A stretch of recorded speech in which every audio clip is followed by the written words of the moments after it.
Welcome back to Twin Tower. I'm Gary, and this is a propped up, not David.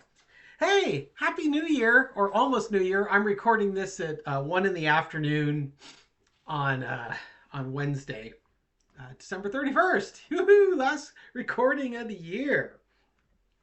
Dave and I talked about doing a live on New Year's Day, so I just need to confirm with him that he still is up for that. But stay tuned. I suspect we're going to start the year off with a live. Woohoo! I love doing the lives the most of all of the stuff we do. Um, it's just a lot of fun being able to interact with you folks in real time. So I look forward to that, and hopefully we'll be able to deliver that for you. I wanted to do a reading on uh, Donald Trump's first two vetoes of his presidency the second time around here. Apparently, he vetoed 10 bills in his first term, and he did two back to back. And it's funny because both of these were bipartisan legislation that passed both the House and the Senate. The first was for the Mikasaki tribe. It's called the Mikasaki Reserved Area Amendments Act. It was basically going to create a small village for this tribe, and I'm assuming it's near a river. It's designed to control flooding and gives the tribe a say in what's happening in the land in that area. This is like a super 40,000 foot view of this. I'm sure some people will correct me if it's more specific. Clearly, it's more specific than that. But basically, Trump vetoed it because it says it benefits special interests. It's just like, this is this tribe's land, and they're trying to prevent flooding in their own land, and this was a mechanism to help them do that. The other was called the Arkansas Valley Conduit Act, which was a water pipeline designed to provide guaranteed fresh water for like 50,000 people, and that was in southern Colorado. And that was also bipartisan. Laura Boebert was actually instrumental on that one. And that's what caught my attention, because Lauren Boebert came on. She was on the internet complaining about Trump vetoing it, and she felt that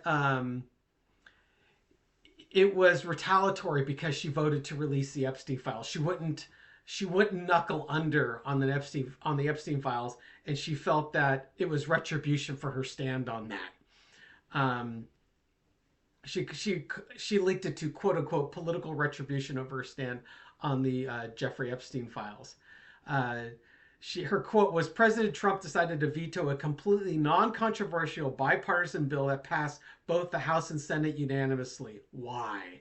Because nothing says America first like denying clean drinking water to 50,000 people in southeast Colorado, many of whom enthusiastically voted for him in all three elections." This is a situation where the leopard is now eating Lauren Boebert's face, right? The MAGA just felt that the leopards are only going to eat brown people's faces. The Lauren Boeberts and Marjorie Taylor Greens of the world are now seeing that the leopards are coming after them. Okay, not him, after them. And they're not happy about it. And there's nothing like potentially exposing your lame duck status than vetoing two bills that were passed unanimously.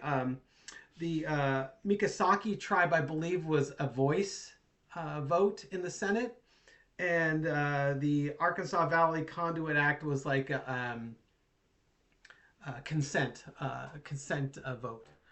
So I think on that one, they didn't actually take a voice vote.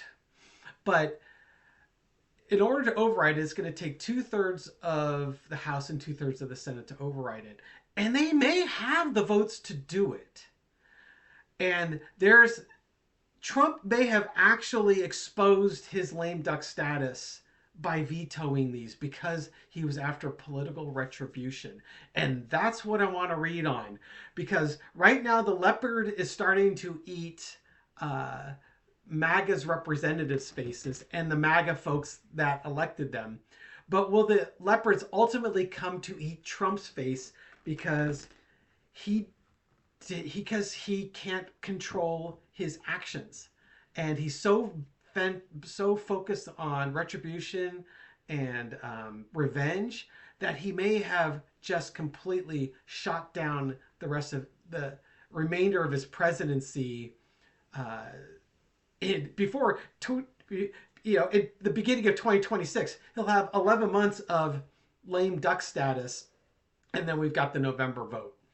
So let's take a look at the energy around that. Let's take a look at how will these bills fare going back to the House. Will these bills override the presidential veto? I'll do a side by side. On the left side, I'll do the Mikasaki Reserved Area Amendments Act. And on the right side, I will do the Arkansas Valley Conduit Act for entertainment purposes only. And let's see. So this is the Arkansas Valley Conduit Act. And I will link them with this card here, which is the King of Cups, being emotionally mature. Okay, so will these vetoes be overridden in the House and the Senate? Okay.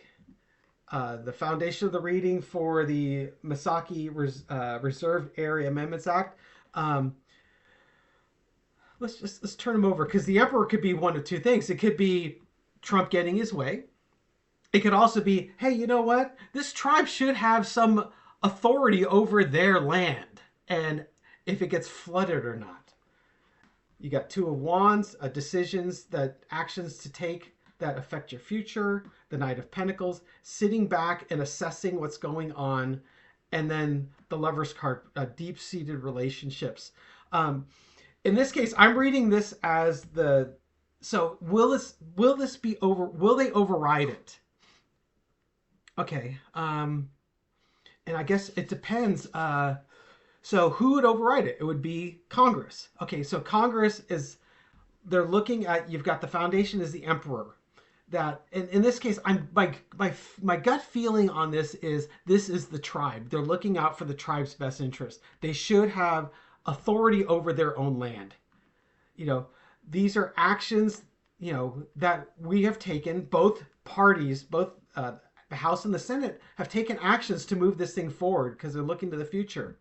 Knight of Pentacles. This is about observing what's happened and providing things of value. It's almost like the Knight of Cups, where it could be a peace offering. It's definitely something you need to stop and consider the value of what you're bringing. And it's about relationships, deep relationships. And to me, this is the key card, because this is about, if you're in a representative democracy, this is a chance for Congress to show that they are still a representative democracy. That they're representing the people that voted them in. They're already, the Republicans are already nervous because of what happened in those special elections. They know they're backing the wrong horse. And this is an opportunity for them to take action to show their constituents that, yeah, we're looking out for you. Okay, so for the Arkansas Valley Conduit Act. Okay, you've got the Four of Cups. Not happy with what's been thrown at you, but there's an opportunity coming. It's about the best of democracy, the Star card. Taking care of people. So once again, Pentacles are not just things of value. It's taking care of. It's not just money. It's taking care of things of value. This could be an idea. This can be just being, taking care of someone's health. Taking care of people and showing strength. You don't have to be the loudest shouter, but you have to have the strongest point. And once again, these are connected by the King of Cups, being emotionally mature and not being sucked in by the revenge and retribution. So for Arkansas Valley, not happy with what's been thrown at them. We have a democracy that we can uphold. There's something on offer that supports this democracy.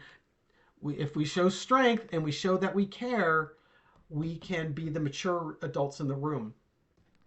Okay, so do I feel that these will override? I think these both have a very good chance of overriding the presidential veto. Okay, so that's going to take me to my next question is, will these bills result in Trump exposing his lame duck status? I guess that's where I want to go with this. Will these bills expose Trump's lame duck status?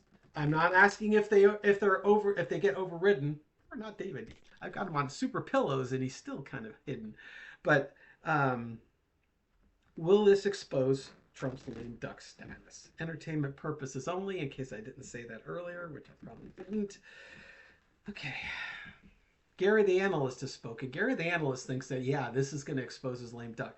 Now, they were both passing it unanimously, but now they got to go on a vote. I imagine that there would have to be a voice vote. I would have to research that, but it would seem that if you are going to do an override, they are going to want everything on record, right?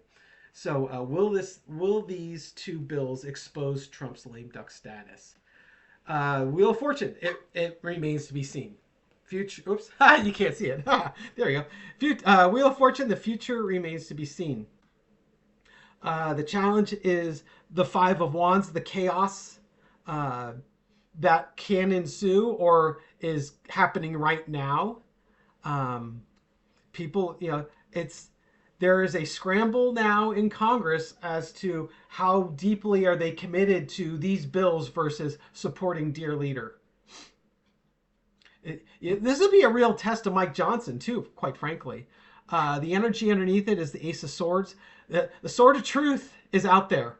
Okay, Trump has shown you exactly who he is. He is the revenge president. This is all about revenge. How dare you cross him? I'm going to veto your bipartisan, unanimously approved bills because you pissed me off. The truth is out there. They can no longer avoid this truth. In the past, you had the Eight of Swords. They felt like they had no choice but to support Trump and his decisions. So I don't want to stray. Will this expose his lame duck status? Okay, this could also be, if we're exposing lame duck status, the Eight of Swords is, hey man, you're in your second term. You're going to become a lame duck sooner or later. And so this card is just basically, you know that this status is coming sooner or later. When is it going to land? Current energy is Ten of Swords. It's coming to an end. Okay. You got a harsh truth coming forth. Lots of sword energy. Swords are about intellect, right? You were kind of bound to Trump's agenda, but you're going to bring it to an end. His retribution campaign is coming to an end. I don't have to throw any more cards on this to kind of say, I think I know where this is going. But let's keep going for entertainment purposes only. Current energy is, we're putting an end to this. But what are we putting an end to, right? Maybe we're just putting an end to these bills, right? Overarching energy, more swords. It's time to move on. Time to leave this shit show behind and go someplace else. Because we have to take care of our voters. We have to take care of our constituents. And it's time to move forward. It's time to move on from this Trump and his agenda. Yeah, you know what? Lame duck status secured. That's where I'm going with this. This is going to be lame duck status. These bills are going to Congress is going to override one or both of these. And Trump's lame duck status is going to be there for all to see. All right. How will Trump feel about his actions on these bills, or Congress's action How will Trump feel about Congress' action on this? Just a little four-carder. I don't even know why I'm asking, because it's not like he's going to learn a lesson, right? He just doubles down. It'll be very interesting to see. Or let's rephrase that, because this is I'm more interested in this question. How will Mike Johnson handle this? How will Mike Johnson handle this in the House? Just a little four-carder. I'm not that interested in Mike Johnson, but how will he handle this? Because he's been a pretty firm supporter of Donald there. We have so much work to do. Why are we wasting our time on stuff like this when we have so many other things to do? So many battles that we've fought, so many actions we've taken. Can't we just move forward? And, we can start saving money and helping our rich people. And they'll celebrate that. I just get the feeling Mike Johnson's not going to be supportive of this. I don't know if he can, what the House procedure is for bringing this up for an override vote, if he has to call to the floor, or if they can force the vote like they did already. That'd be kind of interesting to see. But I don't get the feeling from Mike Johnson that he really wants to test Trump's lame duck status. And that's what I've got with that. Anyways, thank you so much for tuning in. I may just go ahead and just let this one fly. And then Dave and I will have a live tomorrow, and we'll see you then. Let's give a couple of shout outs. There was one shout out I've been waiting to give. Alrighty. I hope I pronounced this right. Zania Jaarda, or Zania Jaarda, wanted a shout out for her kitten Tess. Tess was a stray kitty that was gifted to us the day after my brother returned home from the hospital with his 4th cancer surgery. Oh my gosh. Well, let's give a shout out to Tess. Hi, Tess. King of Cups. Ah, yes. King of Cups. Just mastering that emotion. Tess, hopefully you're bringing everyone's emotions down and providing a calming effect. Although kittens tend to not have a calming effect, but they do tend to bring a lot of joy to a house, don't they? Angela Riley, I'm going to do this a little early. Angela's birthday is coming up on January 3rd. I will keep this on my phone, and hopefully I'll catch it when we do our readings on the 2nd. So, King of Swords, Angela. Yeah, strong truth. Man, so far I've got 2 kings showing up here. Angela, happy almost birthday. Let's see. Robin Davis, thank you so much for the kind contribution to the channel, Robin. You have been so supportive of us. And that's hopes, wishes, dreams fulfilled with the 9 of Cups. Thank you so much. You're just a happy oligarch. And then Kim Kinsella, thank you so much for your kind contribution as well. 2 of Wands, keep it up. Appreciate your actions there, Kim. I hope you have a great new year. And then just an acknowledgement and shout out to Sharon Burton, who was telling me I should check out the Barton Springs Mill out of Texas. I was talking about how I was using einkorn flour, and I'm baking bread with this. And she was recommending that I check out this Barton Springs Mill. And I did go to their website, and they sell the einkorn flour both freshly ground and in the kernels and the grains, the actual whole grains. And so now you got me thinking, oh, maybe I need to buy myself a mill, and I can make my own flour to take my bread baking to a whole new level. So thank you for that. Hopefully that doesn't leave my wallet out in the cold. But thank you for sharing that. I truly appreciate that. And a card for the rest of us. The star card, because you are the star of our channel. Thank you so much, folks. Have a great day. We'll have a happy new year, and we'll see you tomorrow. Take care. Bye.